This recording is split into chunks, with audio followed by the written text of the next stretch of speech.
Hello everyone, एक बार फिर से आप सभी का स्वागत है हमारे channel current affairs by Ravi पे। और ये है हमारी डेली करंट अफेयर्स की सीरीज़ जिसमें हम हर दिन most important top 12 current affairs को डिस्कस करते हैं बहुत डिटेल में। तो आज की क्लास में हम बात करने वाले हैं 29 सितंबर 2025 के इम्पॉर्टेंट 12 करंट अफेयर्स की। और फ्रेंड्स, अगर आप किसी भी एग्ज़ाम की प्रिपरेशन कर रहे हैं तो ये जो वीडियोज़ हैं हमारे, ये आपके लिए बहुत हेल्पफुल साबित होंगे, क्योंकि इसमें ना सिर्फ हम उस दिन का करंट अफेयर्स करते हैं बल्कि हम रिवीजन पे भी बहुत ज़्यादा फोकस करते हैं।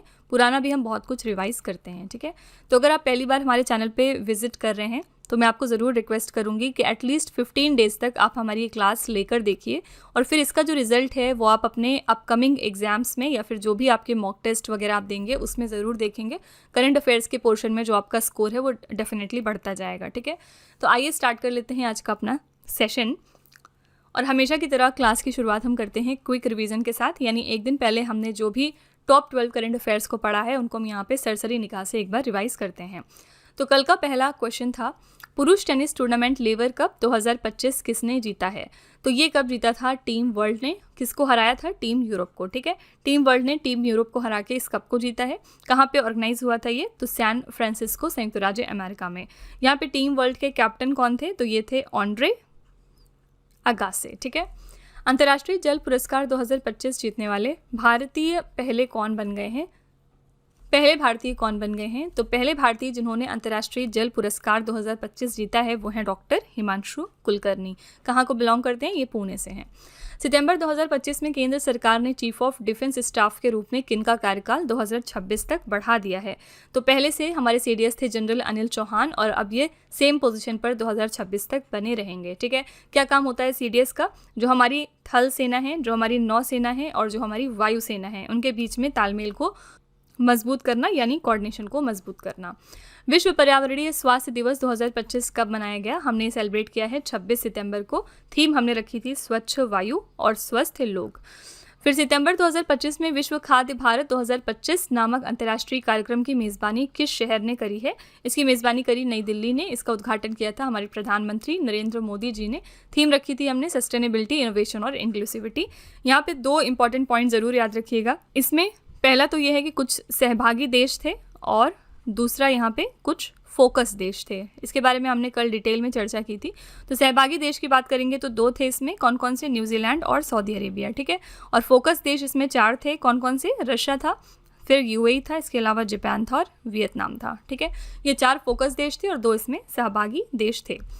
अगला क्वेश्चन है, सितंबर 2025 में किन अफ्रीकी देशों ने अंतर्राष्ट्रीय आपराधिक न्यायालय से बाहर निकलने की घोषणा की है? ये 3 अफ्रीकी देश हैं, बुर्किना फासो, माली और नाइजर। ठीक है, आईसीसी का हेडक्वार्टर कहाँ पे है? हेग में है, और हेग कहाँ पर है? नीदरलैंड्स में। किस देश ने युवा स्टेम पेशेवरों और शोधकर्ताओं को आकर्षित करने के लिए 1 अक्टूबर 2025 से के वीज़ा की शुरुआत करने की घोषणा की है? ये चीन कर रहा है। और यहाँ स्टेम कौन से पेशेवर हैं? स्टेम से क्या समझते हैं आप? साइंस, टेक्नोलॉजी, इंजीनियरिंग और मैथमेटिक्स की फील्ड से जो लोग रिलेटेड होते हैं उनको स्टेम बोला जाता है। केंद्रीय पर्यावरण मंत्रालय ने किस राज्य में सुबनसिरी नदी पर प्रस्तावित 2220 मेगावाट का ओजू जल विद्युत परियोजना की मंजूरी दी है? आंसर है अरुणाचल प्रदेश। सितंबर 2025 में किन भारतीयों को इंजीनियरिंग डिज़ाइन श्रेणी में 2025 के आईजी नोबेल पुरस्कार से सम्मानित किया गया? ये पुरस्कार दिया गया है विकास कुमार और सार्थक मित्तल को। ठीक है, इसका जो इवेंट है वो कहाँ हुआ था? हार्वर्ड यूनिवर्सिटी में हुआ था, यूएसए के। नियंत्रक एवं महालेखा परीक्षक की राज्य वित्त रिपोर्ट के अनुसार वित्त वर्ष 2022 से 23 में किस राज्य ने सबसे अधिक राजस्व अधिशेष दर्ज किया? ये दर्ज किया है उत्तर प्रदेश ने। सबसे कम राजकोषीय घाटा किसको हुआ है इस रिपोर्ट के मुताबिक? तो गुजरात को। और सबसे ज़्यादा राजकोषीय घाटा हुआ है हिमाचल प्रदेश को। ठीक है, विश्व एथलेटिक्स चैंपियनशिप जो कि टोक्यो में हुआ है 2025 की फाइनल मेडल टैली रिलीज हो गई। इसमें कौन सा देश है जो कि शीर्ष स्थान पर था? आंसर है यहाँ पे अमेरिका। ठीक है, अमेरिका के पास 16 स्वर्ण, 5 रजत और 5 कांस्य पदक थे, यानी कुल 26 पदक थे। आयोजन स्थल यानी ये कहाँ पर हुआ है? तो टोक्यो, जापान में हुआ है। याद रखने वाली बात आपके लिए क्या है कि इसमें इंडिया के लिए कोई भी मेडल नहीं था। इंडिया ने इसमें कोई मेडल नहीं जीता है। और टॉप 3 कंट्रीज कौन सी थी? यूएसए के बाद यूएसए फर्स्ट पे था, सेकेंड पे था यहाँ कीनिया और थर्ड पे था कनाडा। ठीक है, अगला है, सितंबर 2025 में किस राज्य सरकार ने नवाचार को बढ़ावा देने के लिए 1000 करोड़ रुपए की लीप योजना की शुरुआत करी है? ये योजना है कर्नाटक सरकार की और लीप का फुल फॉर्म है लोकल इकोनॉमी एक्सेलरेटेड प्रोग्राम। ठीक है, तो फ्रेंड्स, ये हमारे कल के most important top 12 current affairs थे। इनको अगर आप डिटेल में समझना चाहते हैं तो आप हमारा कल का यानी सैटरडे वाला लेक्चर रेफर कर सकते हैं, क्योंकि संडे को हमारी वीकली क्लास होती है। ठीक है, बाकी चलिए अब हम आज की अपनी क्लास शुरू कर लेते हैं पहले क्वेश्चन के साथ।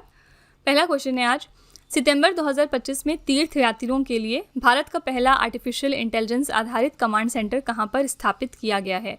इंडिया का पहला AI based command centre for pilgrims कहां पर स्टैब्लिश किया जा रहा है?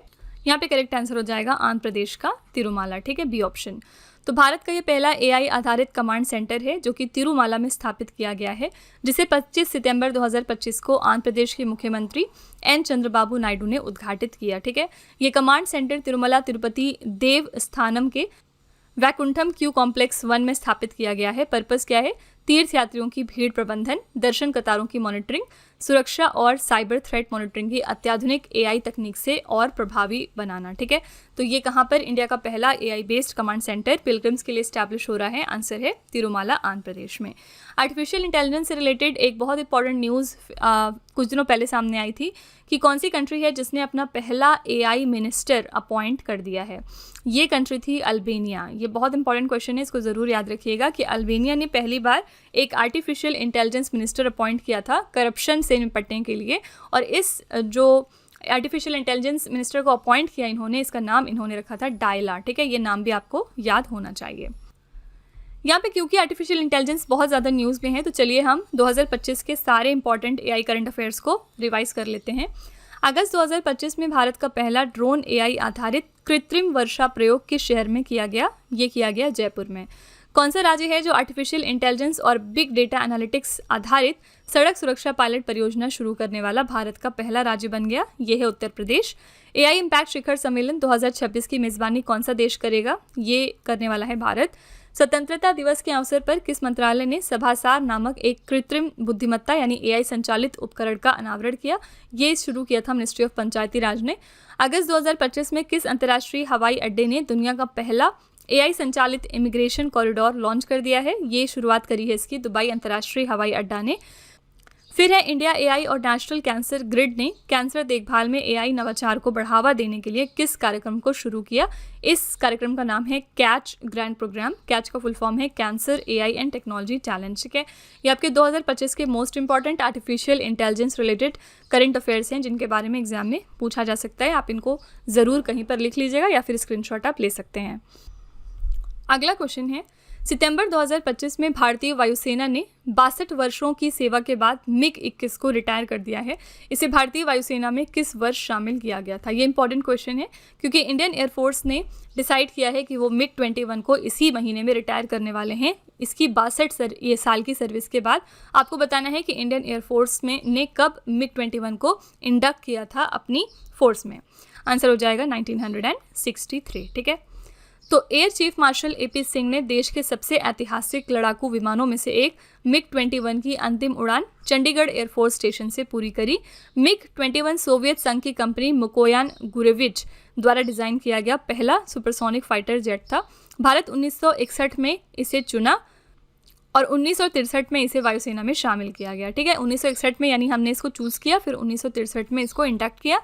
MiG-21 जो है वो लड़ाकू विमान की जगह तेजस MK-1A फाइटर एयरक्राफ्ट लेंगे, यानी MiG-21 को अब रिप्लेस करेंगे MK-1A फाइटर एयरक्राफ्ट हमारे। ठीक है, तो यहाँ पे करेक्ट आंसर हो जाएगा 1963।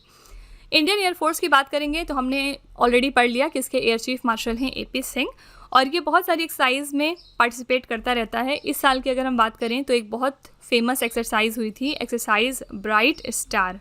बहुत सारी कंट्रीज़ ने इसमें हिस्सा लिया था और इंडिया की तरफ से इंडियन एयरफोर्स गई थी पार्टिसिपेट करने, और ये कहाँ पर ऑर्गेनाइज़ की गई थी? तो इजिप्ट कंट्री में। ठीक है, सिमिलरली अगर हम इंटरनली बात करें यानी देश के अंदर की एक्सरसाइज की बात करेंगे तो डेजर्ट हंट बहुत फेमस एक्सरसाइज है, और इसको कंडक्ट किया था इंडियन एयरफोर्स ने इंडियन आर्मी और इंडियन नेवी के साथ मिलके। ठीक है, और डेजर्ट हंट को इन्होंने कहाँ पे कंडक्ट किया था? तो जोधपुर शहर में, कहाँ पे? राजस्थान स्टेट के। ठीक है, तो यहाँ पे एक आपकी एक्सटर्नल एक्सरसाइज हो गई और एक आपकी इंटरनल एक्सरसाइज हो गई।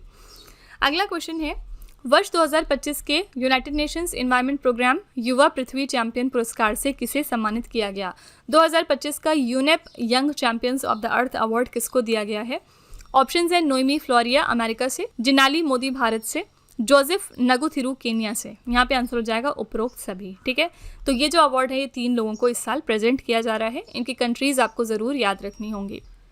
यहाँ पे यूनप युवा पृथ्वी चैंपियन पुरस्कार की अगर बात करें तो ये पुरस्कार सिर्फ उन युवाओं को दिया जाता है जो पर्यावरण की सुरक्षा और पुनः स्थापना के लिए उत्कृष्ट समाधान लेकर आते हैं। ये सम्मान यूनाइटेड नेशंस एनवायरनमेंट प्रोग्राम द्वारा दिया जाता है। और 2025 के पुरस्कार विजेताओं के योगदान देख लेते हैं। जिनाली मोदी जो भारत की तरफ से हैं, ये संस्थापक हैं बनोफी लेदर के। शराबी बैलेंस्ड चमड़े के पर्यावरण अनुरूप विकल्प के रूप में केले के तनों से चमड़ा बनाती है, जिससे पानी की खपत और कार्बन उत्सर्जन में भारी कमी आती है, ठीक है। तो इस वजह से इनको ये अवार्ड मिला है। फिर है जोसेफ नगुथिरी कीनिया से और हायापाक के संस्थापक हैं। इन्होंने स्वच्छ जल पहुंचाने और गंदे पानी के उपचार के लिए काम किया है। थर्ड है नोएमी फ्लोरिया अमेरिका से और ये साइक्लियो की संस्थापक हैं। ये प्लास्टिक प्रदूषण को घटाने और टिकाऊ विकल्प सामग्रियों को विकसित करने में अग्रणी हैं, ठीक है। तो ये 3 लोग हैं जिनको इस साल का UNEP young champions of the earth award दिया जा रहा है। आपको ये जरूर याद रखना है कि ये कौन सी कंट्री को बिलोंग करते हैं, ठीक है। आगे बढ़ने से पहले फ्रेंड्स मैं आपको बस 1 मिनट में यहाँ पे एक छोटी सी इन्फॉर्मेशन दे दूँ कि हमारी जो अगस्त मंथ के लिए मंथली करंट अफेयर्स की ई बुक है वो रिलीज़ कर दी गई है। और इसके लिए आप हमारी वेबसाइट www.ravibooks.pdf.com को विजिट कर सकते हैं। साथ ही सेम वेबसाइट पे आपको लास्ट 8 मंथ करंट अफेयर्स की ई बुक भी मिल जाएगी, ठीक है। यहाँ पे मैं आपको एक छोटा सा सैम्पल प्रेजेंट कर दूँ हमारी अगस्त मंथ की करंट अफेयर्स की ई बुक का। आप देख सकते हैं क्वेश्चन को कितने अच्छे तरीके से एक्सप्लेन किया गया है। आंसर के साथ इंपॉर्टेंट पॉइंट भी लिखे हुए हैं, जो भी चीज़ें उस क्वेश्चन से रिलेटेड आपके लिए जानना ज़रूरी है वो सब यहाँ पर लिखा हुआ है। साथ ही यहाँ पर पिक्चर्स भी लगाई गई हैं ताकि आप लॉन्ग टर्म तक इनको याद रख सकें, ठीक है। तो अगर आप इंटरेस्टेड हैं, आप इन ई बुक्स को परचेज़ करना चाहते हैं तो आप हमारी इस वेबसाइट को ज़रूर विजिट करिएगा। अगला क्वेश्चन है विश्व पर्यटन दिवस 2025 कब मनाया गया? तो वर्ल्ड टूरिज्म डे हमने सेलिब्रेट किया है 27 सितंबर को।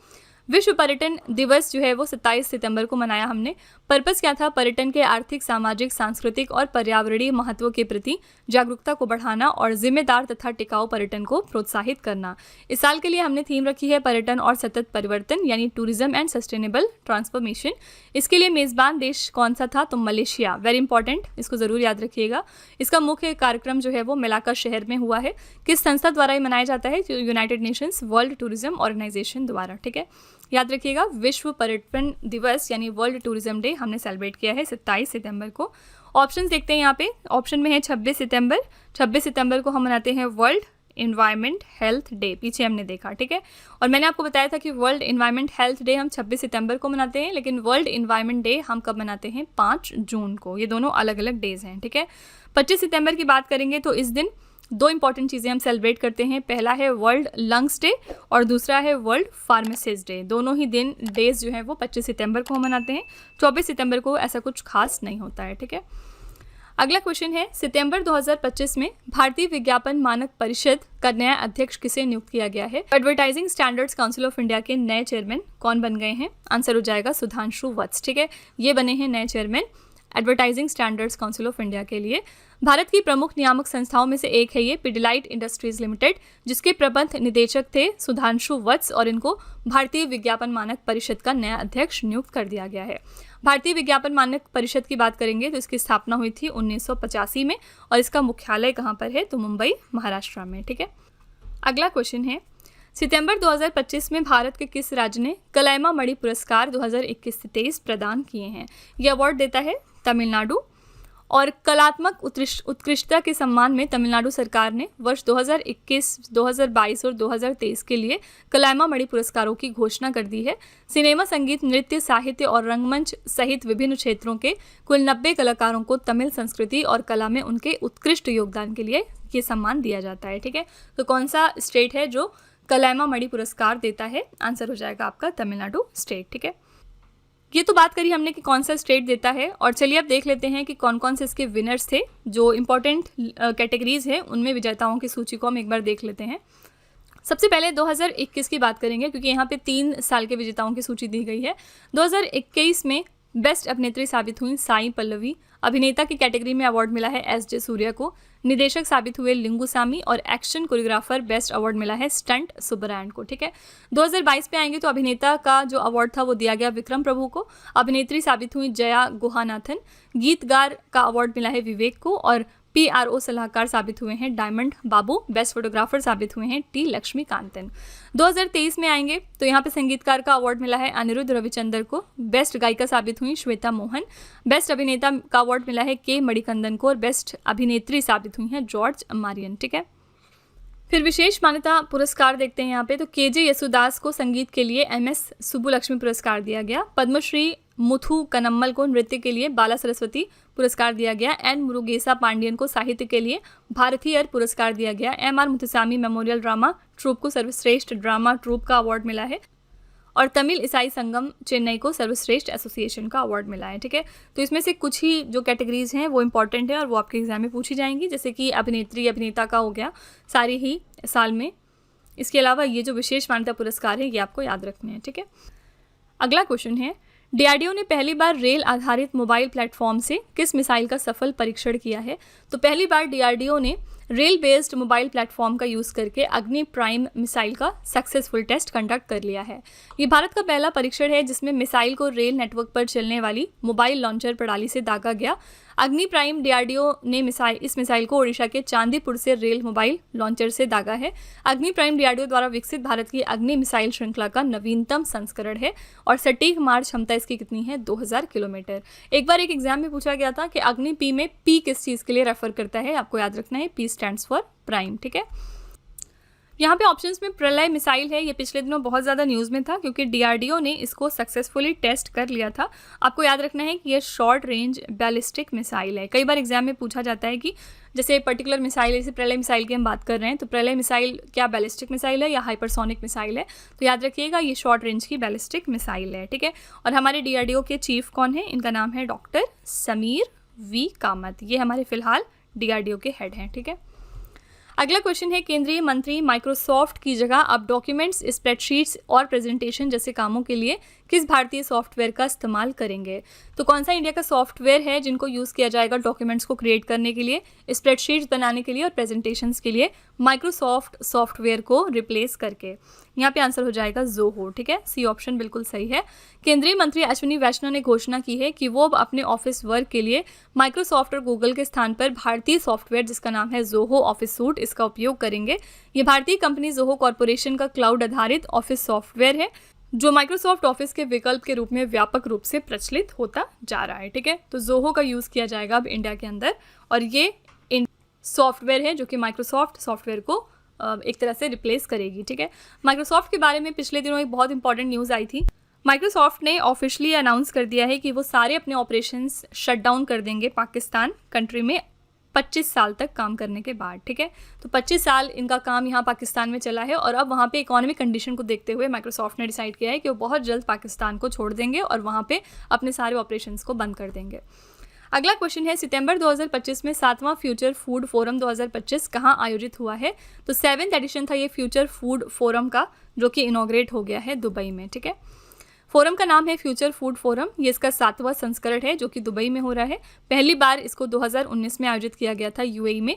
आयोजक इसके कौन हैं? तो UAE फूड एवं बेवरेज बिजनेस ग्रुप और इसका विषय रखा गया है लचीले खाद्य तंत्र का प्रमाण। ठीक है, यहाँ पे अगर हम बात करें दुबई की, याद रखिएगा दुबई बहुत जल्द लॉन्च करने वाला है दुनिया का पहला एयर टैक्सी का सर्विस। ठीक है, एग्जाम में बहुत बार ये पूछा गया है अभी रिसेंटली कि कौन सी जगह है यानी कौन सा शहर है जो कि लॉन्च करेगा दुनिया का पहला एयर टैक्सी सर्विस? आंसर है दुबई। चलिए अब 2025 के जो भी इम्पॉर्टेंट सम्मेलन थे उनको हम एक बार रिवाइज कर लेते हैं। यहाँ पे पहला है 6वां बिम्स्टेक शिखर सम्मेलन। इसको कहाँ पे ऑर्गेनाइज किया गया था? थाईलैंड के बैंकॉक में। तीसरा AI एक्शन शिखर सम्मेलन हुआ था फ्रांस के पेरिस शहर में। विश्व सरकार शिखर सम्मेलन इस साल का हुआ है UAE की दुबई शहर में। हिंद महासागर सम्मेलन ऑर्गेनाइज किया गया मस्कट में। वेव्स 2025 का शिखर सम्मेलन हुआ है महाराष्ट्र के मुंबई शहर में। राष्ट्रीय पर्यावरण सम्मेलन 2025 ऑर्गेनाइज किया गया नई दिल्ली में। 10वां रायसीना डायलॉग हुआ है नई दिल्ली में। 18वें प्रवासी भारतीय दिवस सम्मेलन को ऑर्गेनाइज किया गया उड़ीसा के भुवनेश्वर शहर में। एरो इंडिया हुआ है बेंगलुरु में यानी कि कर्नाटका के शहर में। तीसरा राष्ट्रीय खनन मंत्रियों का सम्मेलन हुआ है कोणार्क उड़ीसा में। पहला ओलंपिक अनुसंधान सम्मेलन ऑर्गेनाइज किया गया गुजरात के गांधीनगर में। 27वीं अंतर्राष्ट्रीय ग्लास कांग्रेस को कहाँ पर आयोजित किया गया है? तो कोलकाता शहर में। ठीक है, ये मोस्ट इंपॉर्टेंट आपके 2025 के सम्मेलन हैं जिसके बारे में एग्जाम में पूछा जा सकता है, आप इनको ज़रूर रिवाइज कर लीजिएगा। अगला क्वेश्चन है, किस भारतीय स्पेस टेक स्टार्टअप ने चेन्नई में भारत की पहली rocket additive manufacturing 3D printing सुविधा स्थापित करी है? इंडिया की पहली rocket additive manufacturing 3D printing facility को चेन्नई में स्टैब्लिश किया है अग्निकुल कॉस्मोस ने। तो अग्निकुल कॉस्मोस ने भारत की पहली निजी बड़े फॉर्मेट की एडिटिव मैन्युफैक्चरिंग सुविधा चेन्नई के आईटी मद्रास रिसर्च पार्क में शुरू करी है। ये सुविधा 1 मीटर तक की ऊंचाई वाले एरोस्पेस और रॉकेट घटकों की 3D प्रिंटिंग सक्षम बनाती है। इसके जरिए रॉकेट इंजन निर्माण की गुणवत्ता और विश्वसनीयता बढ़ेगी और निर्माण लागत में 50% तक की बचत संभव होगी। ठीक है, याद रखिएगा एक चीज़ और कि आईटी मद्रास ने पहली बार अपना आउटसाइड इंडिया कैंपस कहाँ पर स्टैब्लिश किया था? तो जंजीबार में किया था। ठीक है, जंजीबार कहाँ पर है? ये तंजानिया में लोकेटेड एक जगह का नाम है। यहाँ पे आईटी मद्रास ने अपना पहला आउटसाइड इंडिया कैंपस डाला था। सितंबर 2025 में छत्तीसगढ़ के किस जिले ने अपनी 75 ग्राम पंचायतों को बाल विवाह मुक्त पंचायत घोषित किया है?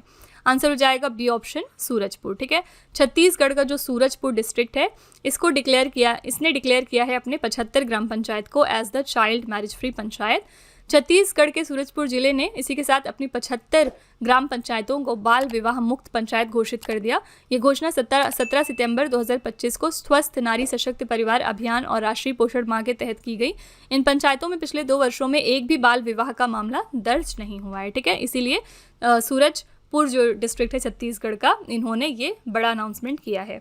छत्तीसगढ़ की बात करेंगे तो इसकी कैपिटल है रायपुर। यहाँ पे फिलहाल चीफ मिनिस्टर कौन है? विष्णुदेव साई, जो कि बीजेपी पार्टी को बिलोंग करते हैं। और यहाँ पे गवर्नर कौन है? रामन डेका। ठीक है, लास्ट क्वेश्चन है आज का। किरण देसाई की किस किताब को वर्ष 2025 के बुकर प्राइज के लिए शॉर्टलिस्ट किया गया है?